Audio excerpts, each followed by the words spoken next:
Halo Sobat Gen, Assalamualaikum warahmatullahi wabarakatuh.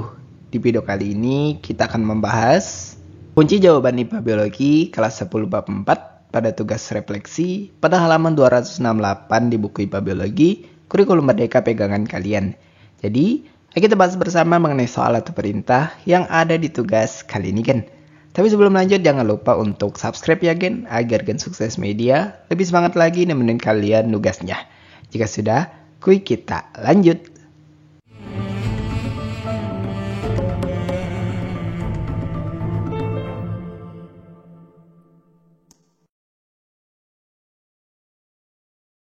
Bagian kita masuk pada soal pertama berikut ini. Bagaimana peranan komponen abiotik dan komponen biotik dalam kehidupanmu sehari-hari? Bagian komponen abiotik dan biotik memiliki peranan penting dalam kehidupan sehari-hari. Pertama untuk komponen abiotik, di mana ada beberapa komponen, diantaranya udara. Saya menghirup oksigen untuk bernapas, yang penting bagi metabolisme tubuh. Terkait dengan air, saya membutuhkannya untuk minum, mandi, memasak, dan aktivitas lainnya. Terkait cahaya matahari, ini secara tidak langsung bermanfaat bagi saya, karena membantu proses fotosintesis tumbuhan yang menghasilkan oksigen dan makanan, serta memberikan energi bagi saya. Kemudian tanah menyediakan tempat untuk tumbuhnya tanaman yang menjadi sumber makanan. Dan terakhir, suhu dan kelembapan mempengaruhi kenyamanan saya dalam beraktivitas dan kesehatan tubuh. Kemudian untuk komponen biotik, contohnya tumbuhan, ini sumber makanan, oksigen, dan bahan untuk kebutuhan sehari-hari seperti kayu dan serat. Kemudian hewan menyediakan makanan, tenaga kerja, dan bahan sandang.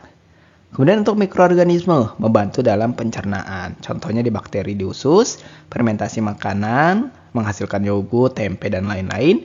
Dan tentunya penguraian limbah. Dan terakhir untuk komponen biotik, manusia lainnya. Yaitu kita dapat berinteraksi dengan saya dalam kehidupan sosial, pendidikan, dan pekerjaan. Jadi komponen abiotik dan biotik sangat berperan dalam kelangsungan hidup saya, baik secara langsung maupun tidak langsung.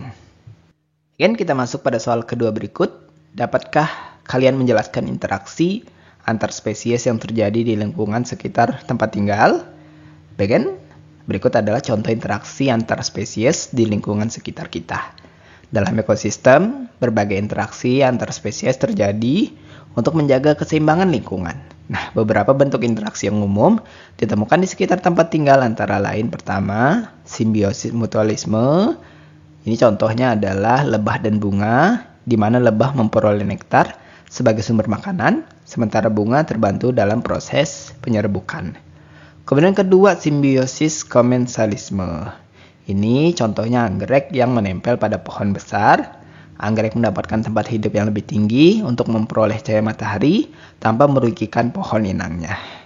Ketiga, simbiosis parasitisme, di mana contohnya adalah kutu pada tubuh hewan peliharaan. Kutu menghisap darah sebagai sumber makanan, sementara hewan peliharaan bisa mengalami iritasi atau penyakit kulit. Keempat, contoh predasi, ini adalah burung elang yang memangsa tikus. Dan untuk kelima, contoh kompetisi, ini adalah gulma dan tanaman padi di sawah. Gulma bersaing dengan padi dalam memperoleh air, sinar matahari, dan nutrisi dari tanah yang dapat menghambat pertumbuhan padi. Bagian kita masuk ke soal ketiga berikut. Apa pendapatmu jika terjadi kepunahan terhadap suatu jenis organisme dalam ekosistem? Bagian berikut adalah dampak kepunahan organisme dalam ekosistem, di mana kepunahan suatu organisme tentu dapat mengganggu keseimbangan ekosistem dan menyebabkan dampak berantai. Pertama, yaitu gangguan rantai makanan. Hilangnya satu spesies dapat menyebabkan kepunahan spesies lain yang bergantung padanya. Contohnya, punahnya lebah, ini tentu menghambat penyerbukan tanaman. Kedua, ledakan atau penurunan populasi. Hilangnya predator alami menyebabkan populasi mangsa meningkat drastis. Contoh, jika ular punah, tikus akan berkembang pesat dan merusak tanaman. Ketiga, adanya gangguan siklus nutrisi. Organisme pengurai seperti jamur dan bakteri membantu proses daur ulang materi. Tanpa mereka, tanah akan menjadi kurang subur. Keempat, dampak bagi manusia. Berkurangnya keanekaragaman hayati tentu mempengaruhi pangan, lingkungan, dan ekonomi. Contohnya saja, punahnya ikan dapat mengurangi sumber protein dan mata pencaharian nelayan. Sebagai kesimpulan, kepunahan suatu organisme dapat berdampak besar pada ekosistem dan manusia. Oleh karena itu, menjaga keanekaragaman hayati sangat penting. Bagian kita masuk pada soal keempat berikut ini, sebagai soal terakhir kita di sesi tugas kali ini. Bagaimana daur biogeokimia yang kemungkinan terjadi di lingkungan sekitar tempat tinggalmu? Bagian, simak pembahasannya. Daur biogeokimia adalah proses siklus alami yang mengatur perpindahan unsur-unsur penting bagi kehidupan. Beberapa daur yang umum terjadi di lingkungan sekitar antara lain pertama daur air, di mana secara ringkas air menguap dari permukaan bumi, membentuk awan, lalu turun kembali sebagai hujan. Contohnya ya air hujan meresap ke dalam tanah dan digunakan oleh tanaman serta kembali menguap ke atmosfer. Kedua daur karbon, di mana karbon dioksida diserap tumbuhan untuk fotosintesis, menghasilkan oksigen yang digunakan oleh makhluk hidup. Ketiga daur nitrogen, bakteri tanah mengubah nitrogen dari udara menjadi bentuk yang dapat diserap tumbuhan.